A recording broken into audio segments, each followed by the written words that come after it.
So I get the opportunity now to introduce to you the keynote speaker, Jonathan Liebert. He is the CEO and Executive Director of Colorado Institute for Social Impact and Better Business Bureau of Southern Colorado, based in Colorado Springs. He founded the Institute for Social Impact with one simple theory, that social entrepreneurs, those who seek a higher purpose for their business, can inspire other businesses to do the same, forming a fourth sector of the economy that embraces capitalism and a desire to have a positive impact on the community.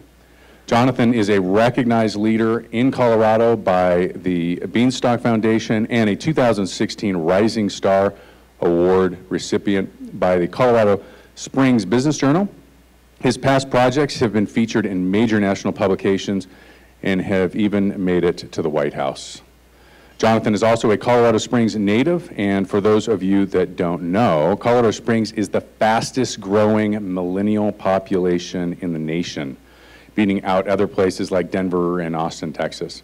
The workforce of the near future is flocking to the Springs, and we have a feeling that Jonathan's theory on so-called conscious capitalism plays no small role in the city's success. And I, for one, am really excited to hear what Jonathan has to say. So please welcome Jonathan.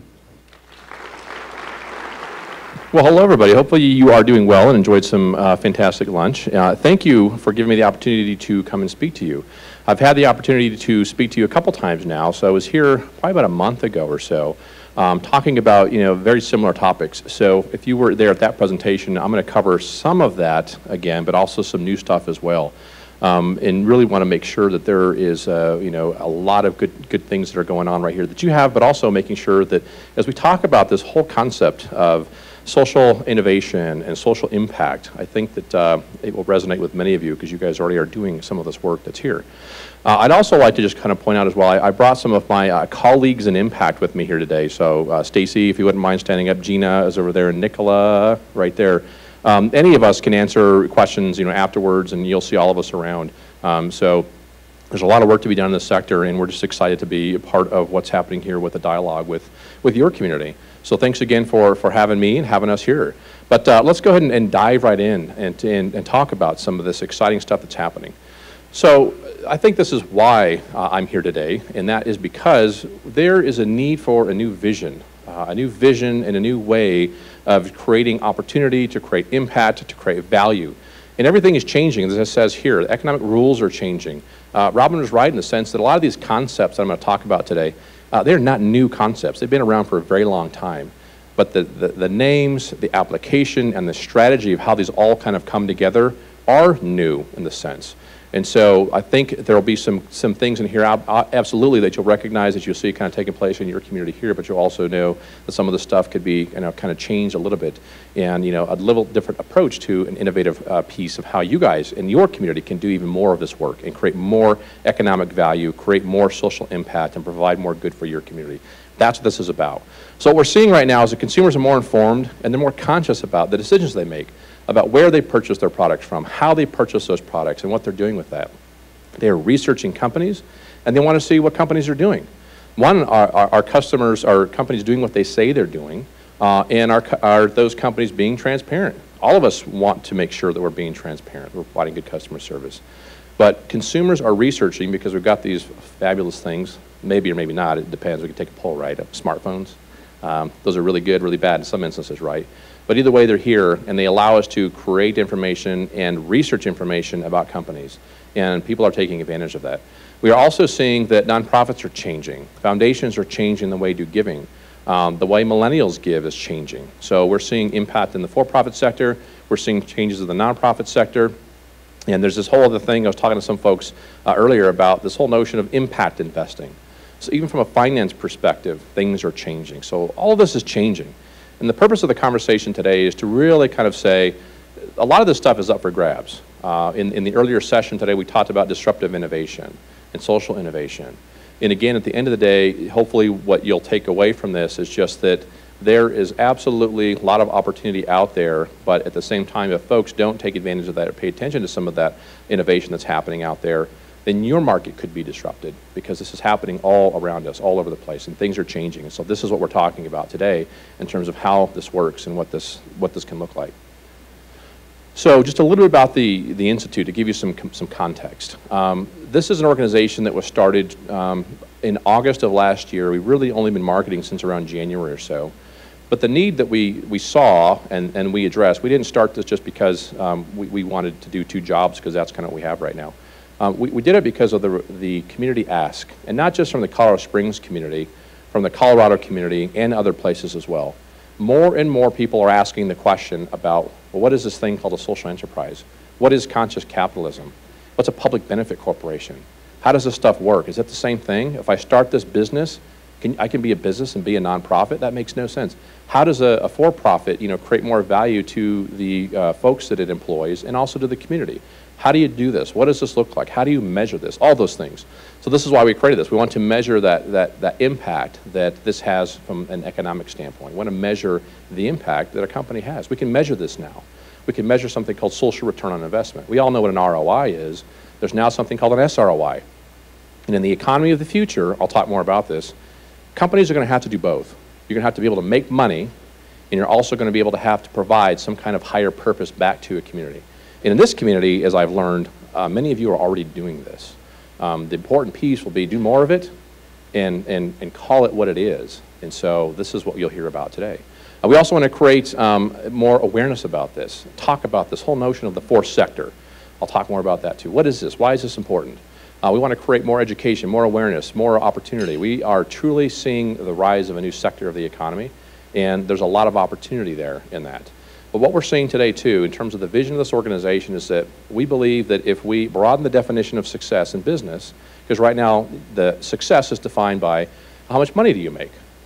Well, now what we're starting to see with the shift is you're going to have to do two things in terms of what the new economy could look like in the future. You've got to make money, and you have to provide some kind of social impact back to a community as well. You got to do those two things. And so the vision that we have is that if we can help broaden the definition of success to make money and provide that impact, then that'll be kind of the new business definition of success for the future. And so with that, we also see this opportunity to help to accelerate the evolution of business. Some people have called social impact capitalism 2.0, in the sense of it's not new, been around for a while, but how it's coming together and how it's moving forward absolutely is accelerating in a new way. This whole field, this whole sector is a great example of something called disruptive innovation, of innovation that is creating different ways to think about products and services and different ways to look at the market.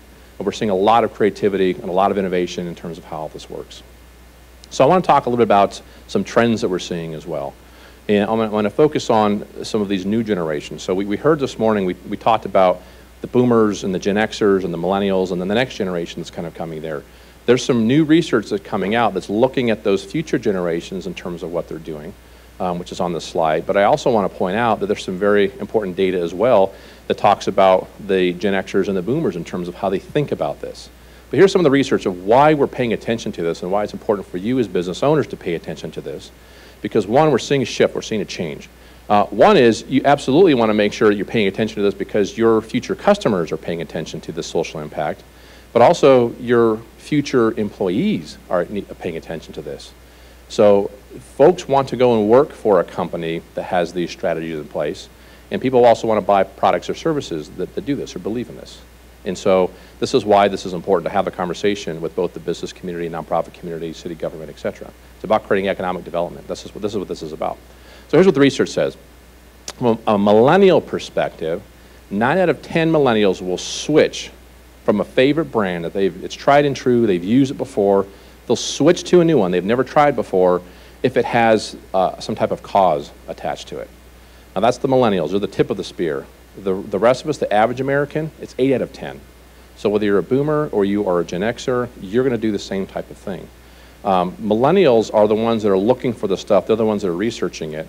But the boomers and the Gen Xers are the ones that have the capital right now. They're the ones doing this. They're the ones that have these businesses now. Millennials are going to start these. They're starting in some cases. But for the most part, they're the ones that are going to go buy products or services from somebody that does this, or they're going to go look for that company to go work for. They're researching this. Other thing is that they're going to pay more for a product or service if that organization has a higher purpose.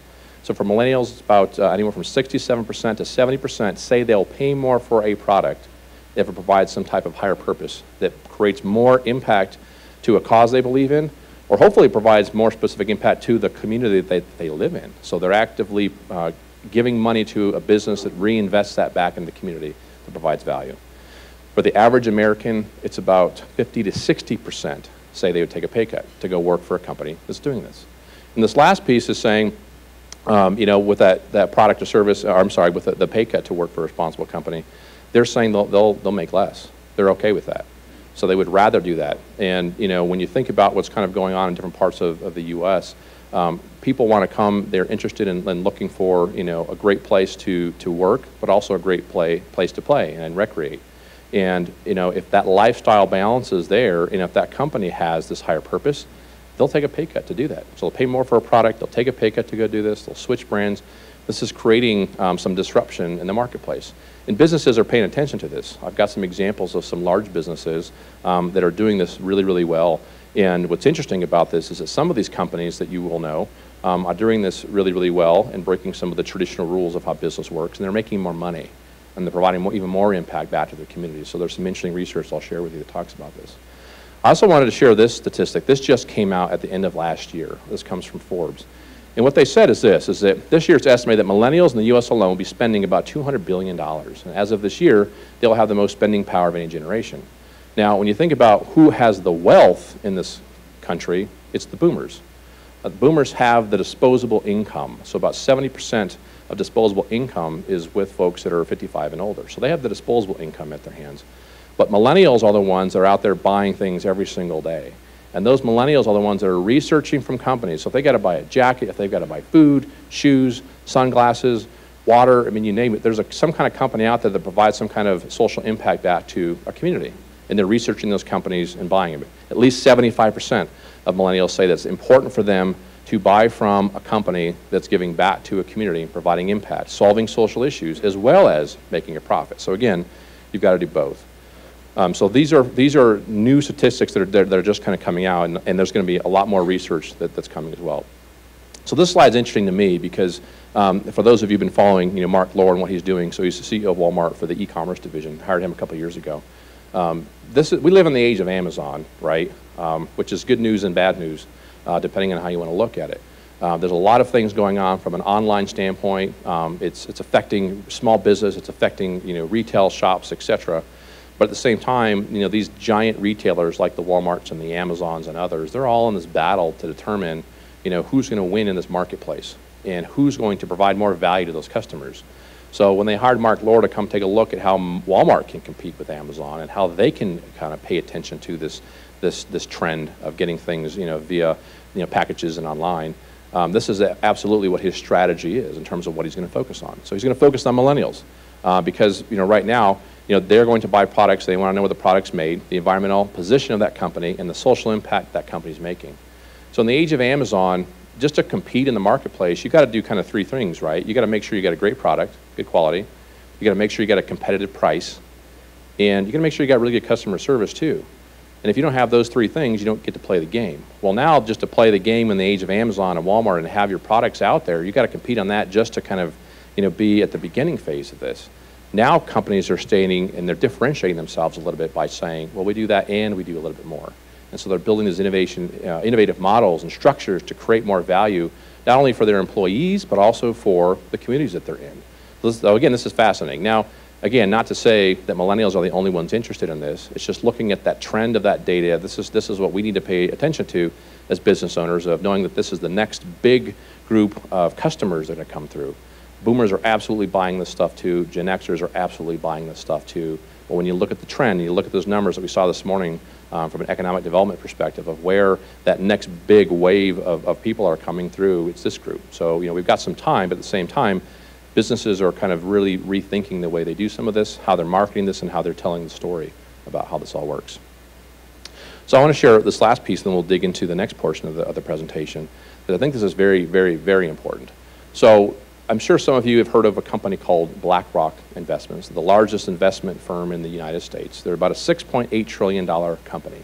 And this is their CEO, Larry Fink. And if you go onto Google, you can download this letter he wrote. Every year he writes a letter to CEOs talking about market trends. Larry's been there for about 30 years or so, and people really pay attention to what he has to say because he's made a lot of money for us. If you guys have a 401k in the audience, you're probably buying shares from BlackRock. But in any case, every year he writes this letter about market trends and things to pay attention to. This year he wrote a letter that was a little bit different from the rest, and it's there at the top. It's called A Sense of Purpose. Google that letter and read the entire thing. I've got just a piece of it here. I just want to cover a small section of it.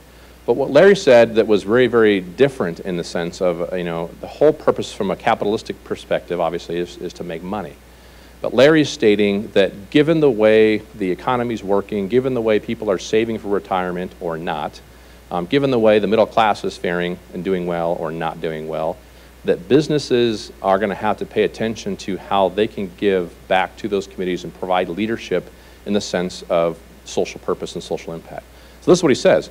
So society is demanding that companies, both public and private, serve a social purpose. To prosper over time, every company must not only deliver financial performance, but also show how it makes a positive contribution to society. So the rules are changing. We've got some time. When he talks about this more in that letter, he's kind of thinking between 5 and 10 years before this happens. But again, he's stating that, make no mistake, the way the economy of the future, the way businesses will have to work in the future is that you're going to have to do these two things. You have to partner like never before, provide innovation like never before, and think about using new strategies and new solutions to solve some of society's oldest problems. And again, I think what's most important about this is what these folks will tell you is that it's using the powerful economic engine of capitalism to provide solutions to these problems. And what's interesting when you think about that from this whole notion of social innovation that I'll talk about is that when you solve social problems, it actually creates more economic benefit. So through social impact, the outcome is economic impact when you kind of put these together. And Robin talked about that a little bit in her talk today. So this is kind of how the model works, right? So we all know the three sectors in terms of how we've got the private sector, for-profit, public sector, government, and now the plural sector, which, as I mentioned to some people, that was renamed a couple years ago by Stanford because they wrote a paper, and they're Stanford, I guess, and they can rename that sector. But it used to be called the third sector, the nonprofit sector, and they did it for two reasons. One, they wanted to make it be more broad in terms of what it encompasses, but they also wanted to have it give way to this whole notion of a fourth sector, which is yet to be named in terms of what that is. Maybe it'll be the social impact sector, we'll see.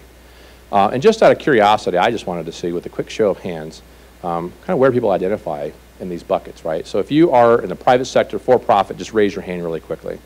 See a lot of hands today, right? Okay. How about folks that are in that the public sector or government? Oh, wow, we got a lot. Okay. And then the plural sector, nonprofit, NGO, education, et cetera. How many folks in there? All right. And then how many of you self-identify from a fourth sector perspective as some kind of social entrepreneur? That's a lot too. This is a great example and a great representation of what your community has to offer. Depending on different communities that we go to, they are heavily loaded kind of in one sector or the other.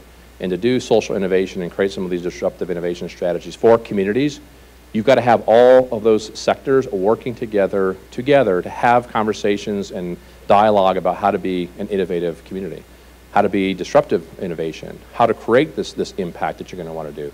At the end of the day, no matter what sector you're in, you all live here, and this is your community. So what this does is it provides the opportunity for communities to really take a look at, this is our social issues, and we're going to be able to solve this better than the state capital or the national capital, because we live here, we work here, we are experts in our own community, we have control of our own destiny, and you guys absolutely have the resources because you have people in each of these sectors. But what a lot of communities don't do is they don't bring them all together, and they don't engage in very innovative dialogue about how to create social innovation, social impact, which then creates economic impact. And so this is just a sample. I'll come back to this about why this is important that communities think this way and really think about how this works. Another piece I want to add to this that's really, really important is, if you take nothing else away, take this away too, is how many of you can remember the birth of a new sector of the economy? Well, hopefully nobody's really in there, right? But it's happening now with this whole notion of the fourth sector. there's probably not going to be the birth of a new sector of the economy again in our lifetime, but that's what we're seeing now. And not a lot of people are talking about this because it's so new in terms of what it is and the names that people don't know what it is. But that's what we're seeing here with this fourth sector. It's a hybrid. It's a hybrid between the private sector and the plural sector. And they're taking the best of both of those worlds and they're pulling them together and they're making them one. They're making these innovative strategies. So this is how this works, and this is what's important about this. In the past, it's been an either or. You would go and work for a charity or a nonprofit, or you'd go work for the for-profit. So if you wanted to do good and help your community and provide value, you go work for a nonprofit. You may not make as much money, but you'll be fulfilled in what you do. On the other side, you got for-profit companies that you go and you make money. And in some cases, there are many for-profits out there, specifically in this community, that have always said, you know what, the public-private partnerships are good. We're going to give money back to nonprofits. We're going to give money back to our communities. Some companies are very quiet. They don't want a whole lot of recognition for it. Others have a corporate social responsibility that's right there on their website, and they state with pride what they do. And those are both good, but at the same time, we're seeing with the rise of this new sector of the economy, with this new impact economy, these new businesses that are down here on the bottom. So these represent some of the different types of business model of the fourth sector, which again is a hybrid. So it's no longer either or. You don't have to do one or the other. You can do both. So now it becomes an and. So we went from or to and. Well, you can do this. You can do both of these. You can be an entrepreneur that goes and starts a business that provides solutions to solve some of society's oldest problems and create more economic value in terms of that, in terms of how you solve those problems. And that's what some of these organizations are doing. Just again, with a quick show of hands, I always like to do this too to kind of gauge where people are at. How many of you have heard of the term social enterprise? Just raise your hand really quickly. Oh, good number of you. Okay. How about a social company that's a social business? Ooh, raise your hands. Couple. Conscious capitalism. Okay. What about a public benefit corporation or a certified B Corp? All right, so you guys are, again, better than most communities that we talk to. I'll give you examples in each one of these here in a moment. But what's important about this slide is it shows you kind of the continuum of how these works. And again, there's not one that's better than the other. Again, what we're seeing is the lines are blurred now between purpose and profit and mission and margin. You got to do both. So if you're a nonprofit on this side, you're going to have to create more business skills for your business. And when I say social impact business, by the way, I mean for-profit or nonprofit. It doesn't matter. It's a business of providing impact. You can be a nonprofit and provide impact every single day in terms of what you do for your mission. You can also sell or provide a service that creates impact as well. Same thing for for-profit, where you're there to make money and generate revenue, but at the same time, you can provide impact back to a community through the arm and the powerful economic engine of capitalism. But here's how they're doing it. So social enterprise and social business, those two kind of fit on this end. They can be a for-profit or a nonprofit, doesn't matter. They tend to kind of be more of this nonprofit side over here.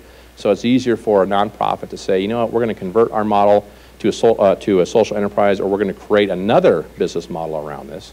Just like from a for-profit perspective, conscious capitalism is absolutely for-profit models, and then public benefit corporation is a for-profit model as well.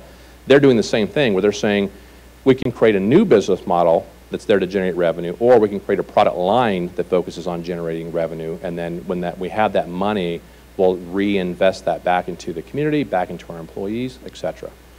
And I'll give you some research on that. So here's some examples, some local ones and some national ones. So for social enterprise, many of you probably heard of the company Tom's Shoes. They're a great example of social enterprise. They're one of the largest social enterprises in North America. Their whole notion is one for one. They created that. Buy one pair of shoes, we're going to give one pair away to a child in need. And they'll tell you they're not in the business of making shoes, even though that's what they do. They'll tell you they're in the business of saving lives, because that's why they created their business model. They're making a lot of money doing that too, and they've started other product lines as well. They've got sunglasses and backpacks that prevent bullying. They've got a book that helps when people buy that book. They're doing literacy programs throughout the world. So again, a good example of a company that's making and generating a lot of money, employing a lot of people, but at the same time, they're providing great value, tremendous value from a societal perspective. But also a bit of a cautionary tale, which is a conversation for another day, about growing so big and so fast, they actually created more issues in some of the companies they were serving. So it's, again, a company to watch and see what they do. But again, I had dinner here at this wonderful restaurant here last night, Spoon's Bistro and Bakery, here in Grand Junction. A perfect example of a strategy and a model where this is a restaurant within the hospice. And so the hospice has a restaurant where, folks and family can go in there, or people from the community can go in there, and they're generating that revenue, that money through that cafe and that restaurant to help to pay for that mission and the work they do there within the community. So again, this is a perfect example of a social enterprise model here locally. Social business, the BBB is a great example of a national model. We're a nonprofit organization that has a mission of marketplace trust. How do we do that? We have a free website. You can go out there and get information on businesses. You can leave reviews so people know if they can trust a business or not. We pay for that, not through donations or fundraising. We pay for that through a business model where we sell accreditation, where we sell our services to help create better trust in business and through business.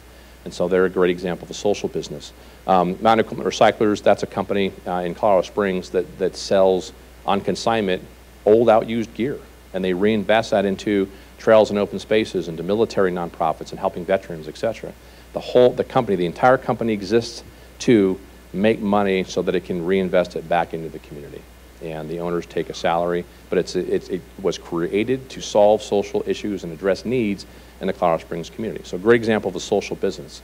It's a balance between having social goals and commercial goals. Conscious capitalism. This is a town that I've learned really likes beer, and I like beer as well, so I like this town. Works out nicely, right? New Belgium Brewing, which is up in Fort Collins, Colorado, 100% employee owned. They absolutely are the epitome of conscious capitalism. Conscious capitalism is the whole notion of make money, but you got to do so with a higher purpose. So you have a different culture, you probably pay your employees more, you probably give back to local causes, you invest in clean energy, you do all these different things because you have a higher purpose of what you do. It's not just about making beer, it's about making beer because you're trying to create some kind of value. And there's another company here I'll get to that you probably recognize, which is a perfect example of this as well. But that's an example of what like a New Belgium would do. Now here locally, I learned that Marmot, which is a large company, I did not know that they were founded here in Grand Junction in I think 1974 or something. They're a perfect example of another conscious capitalist. So they manufacture and create outdoor gear. Well, if you go and you read what they're all about, it's not about just making outdoor gear. It's about providing the best quality product, providing a fantastic work environment for their employees, and not doing harm to the environment, and also giving back to local causes and charities in the communities that they are there. So they give away, again, a lot of their profits. They create social impact. And then we've got on this far end over here something called a public benefit corporation. This is the only legal structure, legal entity that exists in any of these categories. And so this is important because this is absolutely new. Now, a PBC only became legal here in the state of Colorado in 2013. And what we are kind of seeing throughout the U.S. and what we are predicting is that this is a first generation model of a new way to do business. You're going to see more of these. There's something called an L3C. It's not legal here in Colorado, but it's in other states. Texas has their own social impact model, and so does the state of Washington. They're doing their own thing. They're experimenting with this. You're going to see more of these where it will allow people to have more flexibility of making money and also donating it or creating some type of program that benefits a society or community. And so for these, Patagonia is a perfect example of that. They're actually a conscious capitalist and a public benefit corporation. But Patagonia exists because they figured out pretty quickly that they sell outdoor gear.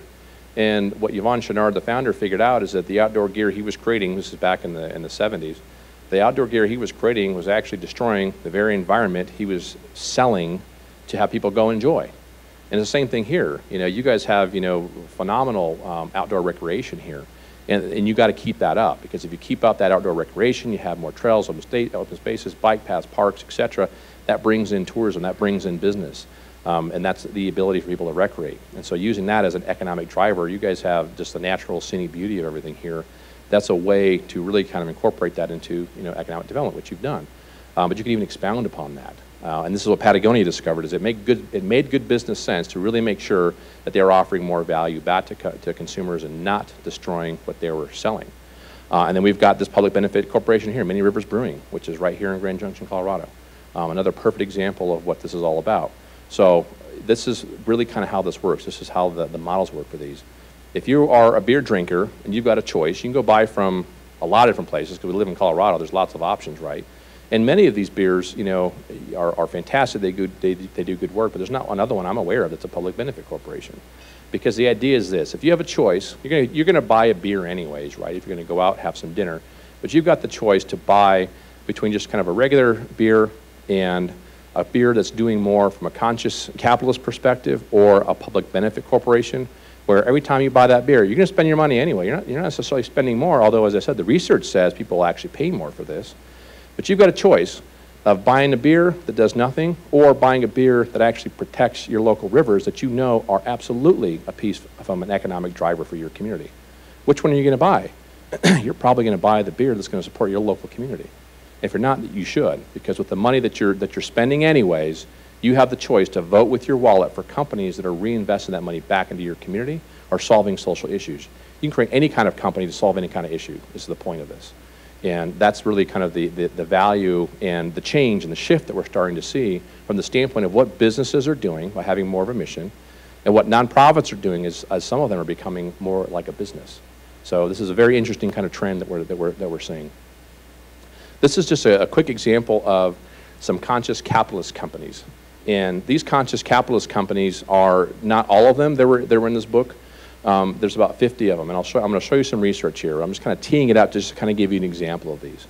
These are not social enterprise businesses. These are not mission-driven organizations.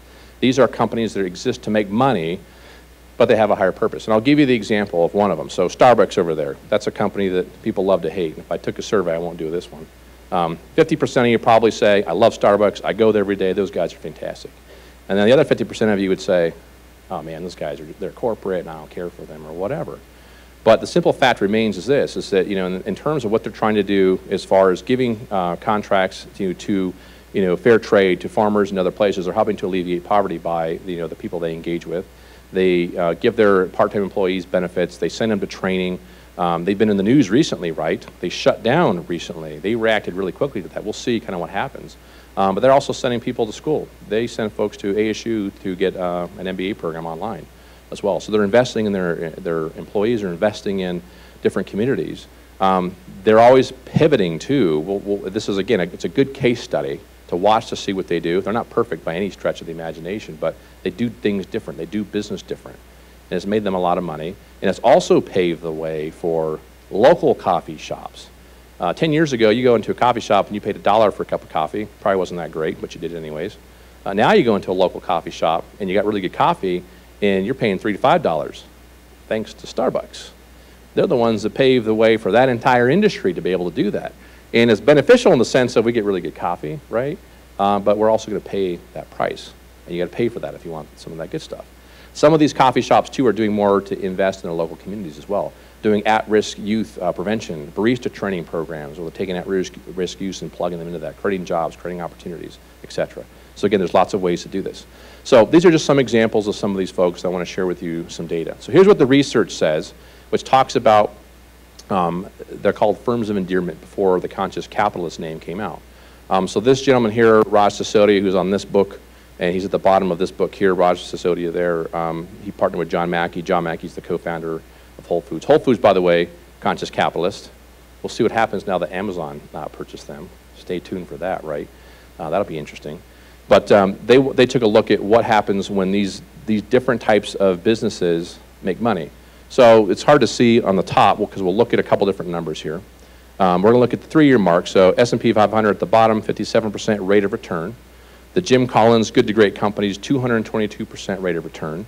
And then the top there in red, I apologize, it says 83% rate of return as far as what these different types of businesses. So conscious capitalists, the Good to Great Companies, and S&P 500.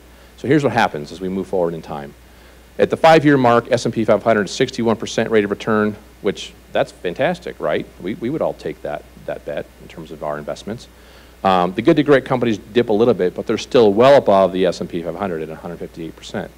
The conscious capitalists are at 151%, so still being outperformed by Jim Collins' group, but still trending in the right direction. Move to year 10. S&P 500 is 107. The Good to Great Companies 176. They're starting to creep back up there. In red at the 10-year for the conscious capitalist companies, they are at 410% now. Let's go one more slide here with 15 years. S&P 500, 118%. Good to great companies, 263%. The conscious cap, I kind of like that you can't read it because I get to, you know, do the drum roll here or something. Here's what they're at. They're at 1,681% rate of return. So here's what's interesting about this research is what it's telling you is that these companies that are, you know, because you can say, well, yeah, that's nice, you know, those are the nice folks and they're just kind of doing good because they want to do good. Maybe they do. I would say that they're probably doing this because they, you know, they believe in these things and they also believe in, you know, doing the right thing actually means you're going to make more money. And with that money, you're creating more value, you're hiring really, really good employees, you're investing into your infrastructure, into your community, et cetera. And so what's interesting about this research is that, you know, this is very, very powerful proof that, you know, when you kind of tweak those rules of business, right? And again, this doesn't work for everybody. But this shows you that investing in your employees and your supply chain, your community, and the environment, whatever you choose to do, that there's actually a lot of proof in these big companies that they can actually make even more money than they would traditionally. But it takes some time. Now, what I would say too is that this number they need to do this research again.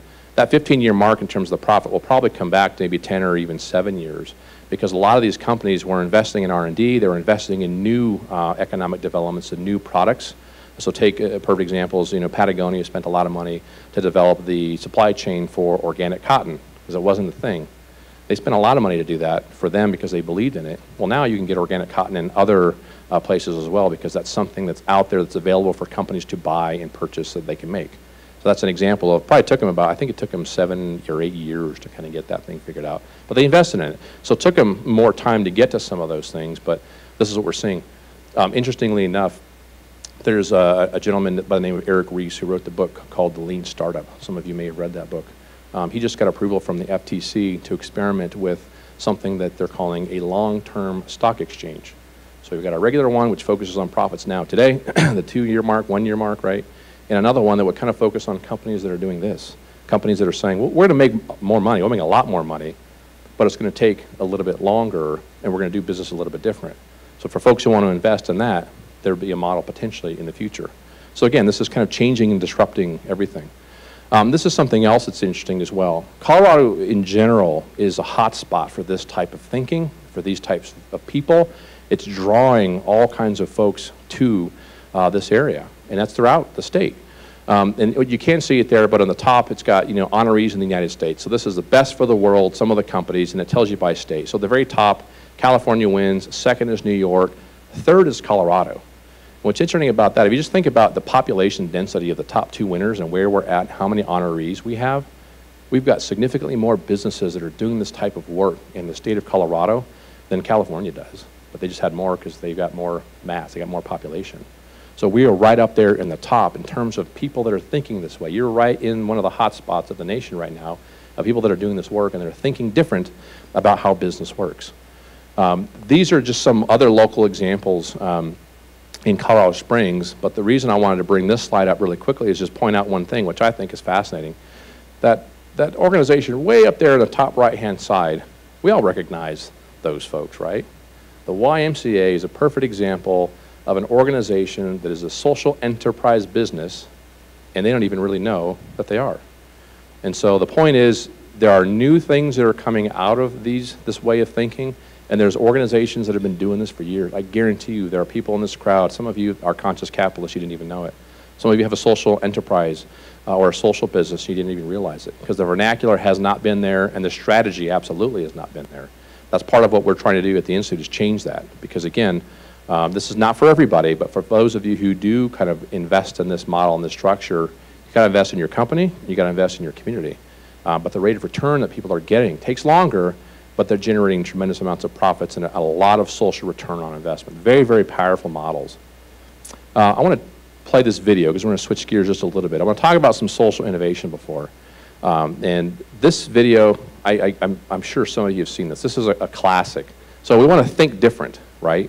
We want to think from an innovative perspective. We want to think as a social entrepreneur would and social innovation. But we'll see, some of you will recognize this, but this is a great kind of segue into the next portion of this conversation.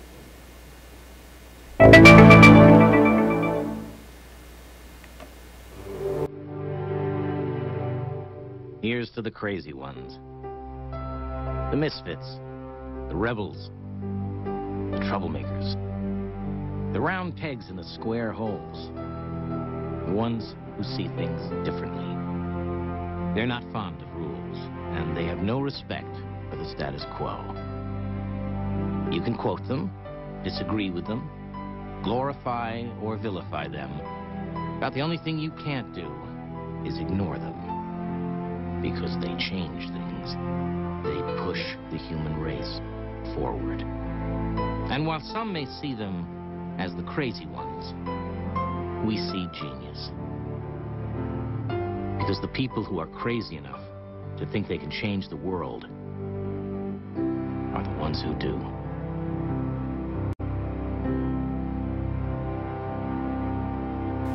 How many of you have seen that video before? Just raise your hand. Okay, so new for a lot of you. This is an old Apple commercial. This old Apple commercial is really one of those things, what I love about it is it just kind of talks about this whole notion of thinking different, being different. It's okay to be different. And when you think about this too, what is it that an entrepreneur does, right? What do? They exist to solve problems, right? They develop products and services that they sell, but they're creating value, they're selling things, they're inventing things, they're solving these problems.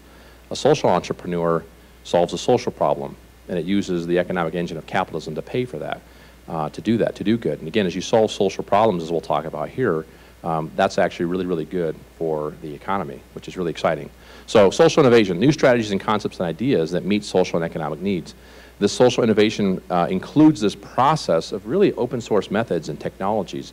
It's about getting different people to come sit at the table, have conversations, generate new ideas, and think different about how they work on things and solve problems. Conceptually, here's how this kind of works, because we talked about in the middle there social impact business in terms of what that looks like and how these businesses are now a hybrid. I've talked about the social entrepreneur, which is the individual that lives within inside that business. But a social entrepreneur and social impact business live within this philosophy of social innovation. And so that's really the opportunity that this community has, is to do more social innovation and think differently about how your sectors of the economy are working together to solve some of these problems and do things that are different. So I love this term, right? What's a wicked problem? A wicked problem can be anything, right? Wicked problems are anything that plagues any society. It could be the same problem we have in Colorado Springs. It could be a different one that's unique here, and Colorado Springs could have a different one. The point of it is that every community has these wicked problems. These things that cause and spread in every direction tend to become entangled in other problems. But here's the most important thing. The conventional way of solving those problems, they don't work. They haven't worked for a while. And so guess what? We've got to come up with new ways of thinking, new ideas, new business strategies to solve some very, very old problems. I love this slide over here with Einstein there, which this hits the nail on the head 100%. You can't solve problems by using the same kind of thinking that we used when we created them. And this is true for any community, because every community has a wicked problem. Any community has issues they got to solve. But I can guarantee you most communities are struggling with it. They're trying to do the same thing, kind of trying to recycle these ideas.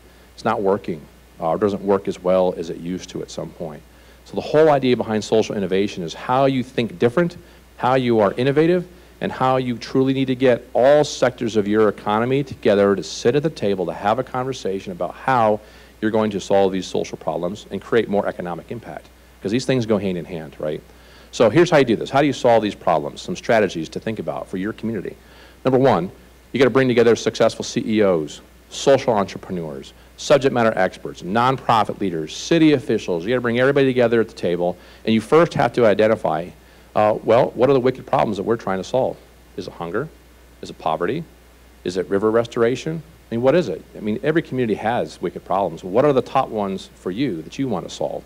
But you've got to create, and you've got to pull together these types of people to come sit through at the table, and you've got to create breakthrough innovative solutions that are truly based on market-based solutions.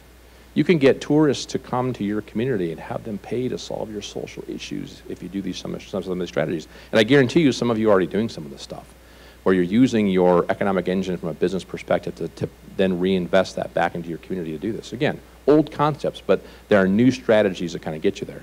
Second part, wicked problems, social issues provide these tremendous business opportunities. So social innovation can be used to engage entrepreneurs, investors, and the specific market of capitalism itself and the free market and this market and other places to really go after and solve these things, but also generate money and revenue that then is reinvested back into that. So as you take a look at solving these different types of problems that are relevant to your community and using these strategies, you can actually take that notion of creating this marketplace strategy, make some revenue, and then reinvest it to solve that issue, which then creates more opportunity, more growth. Robin talked about this whole issue of a hunger in terms of what you have, in terms of what you're trying to find with meals and giving people access to that. Well, you know, again, that's an issue from that perspective, and how do you solve that? Well, obviously getting jobs is one of those pieces. So how do you do that? How do you take that as potentially one of those wicked problems that you want to solve, but get your entire brain trust together, sitting at the table, and have a conversation and an open dialogue, an innovative dialogue about what are you going to do that? Because here's the reality, folks, is that there's not one single sector of the economy that has any silver bullet that's going to solve any social problem. It might take two sectors of the economy to solve some problems. The really hard ones, like poverty and hunger, it's going to take all four. Most communities don't even know there's four sectors. They just think there's three. That's where they go wrong with this stuff. So you got to think of this in this perspective. There's four sectors. You need somebody in each of those sectors come to the table as equals to have a conversation, a dialogue about how you can be socially innovative about solving those problems and driving more revenue, more opportunity for your community. And again, this is it right there. Can only be done with the right combination of entrepreneurial energy and insight that harnesses that power and pushes things in the right direction. Got to pick a couple. Can't do all of them all at once, right? But you got to have the right people at the table. So here's some other statistics I wanted to share with you too about Colorado in general. So I mentioned the best of ranking, where Colorado is kind of this hot spot for some things. This is also relevant to us in terms of, again, these are what's attracting more and more people to come to Colorado right now. We're ranked eighth in the country as one of the best states for business, which is exciting. And that's based on state regulations, workforce quality, living environment, and those are all important. It's not just about simply making the money anymore. Got to make money, provide purpose, provide value for those employees. And employees are looking for lifestyle where they can go out there and work hard, make money, but then at the end of the day, they get on the bike trail, or at lunch, they get on a bike trail and go have some fun and recreate, right? They're looking for those types of companies. They're looking for those types of things here in Colorado. A couple other things. Fifth in the nation for startup activity. This comes from the Kauffman Foundation. I did not find a more recent one. It probably is even more than that. Colorado hosted the first startup weekend in the nation many years ago, and they've continued to do more things from a startup perspective. Most active state, that comes from the United Health Foundation. Second most highly educated state in the nation as well. And then this one's interesting too. Fifth most innovative state. So interesting how we're talking about social innovation today. A lot of the discussions I've heard from folks in this room too have been about innovation and thinking different, trying new things, and going out there and doing stuff just a little bit different. And really trying to solve, like I said, using new methodologies, new ideas to solve those old problems. This is kind of what we have here. There's a lot of infrastructure throughout the state that can help with that. Grand Junction's already got a lot of this here. You guys have all the pieces of this puzzle. It's just you kind of got to reorganize them just a little bit. So it's really exciting to learn from you and hear what you guys are doing and know that from this whole standpoint of social innovation, you guys have all the ingredients that you already need. It doesn't require $20 or $200 million of some kind of investment necessarily. It's about you guys got the right people in the city. It's about getting the right people kind of on the bus, having a conversation about this and rethinking the way you're doing some of this work. So I mentioned this just a little bit. You got to harness the power of the fourth sector, right? So let's come back to where we started. This whole notion of these different sectors of the economy is extraordinarily important. Why? Because again, you've got the three sectors that everybody knows about, but you've also got this fourth sector of the economy, and that's the piece that most people tend to forget.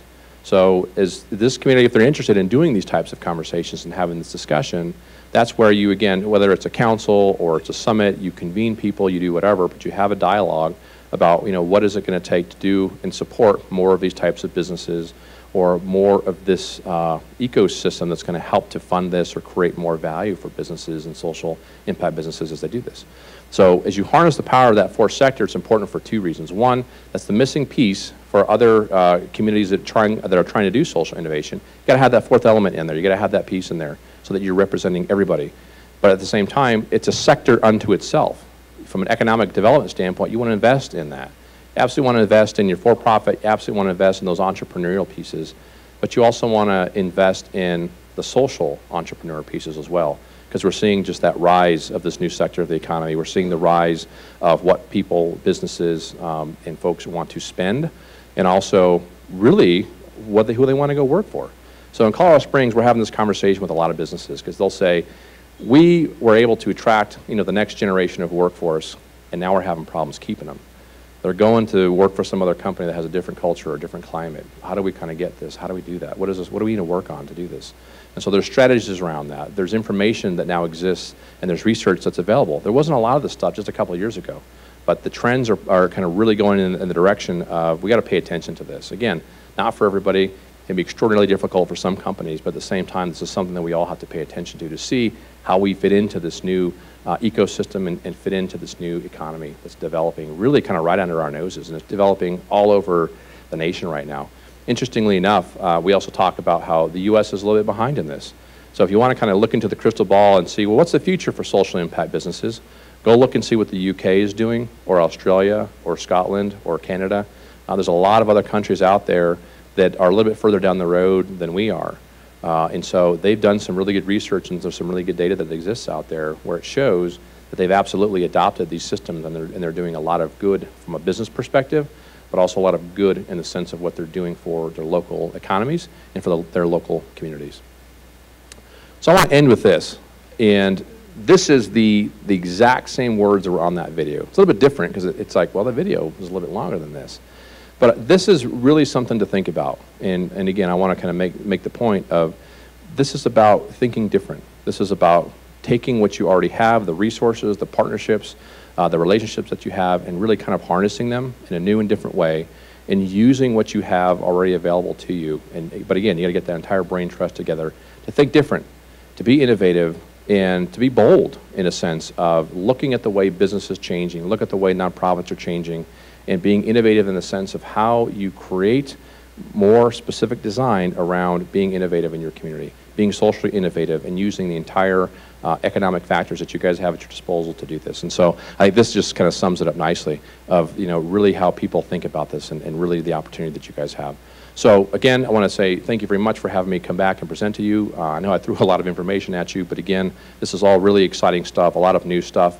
As I mentioned, me and my colleagues will be around to answer some questions, but thank you for the opportunity to present to you today, and thank you very much for having us here. Thank you very much.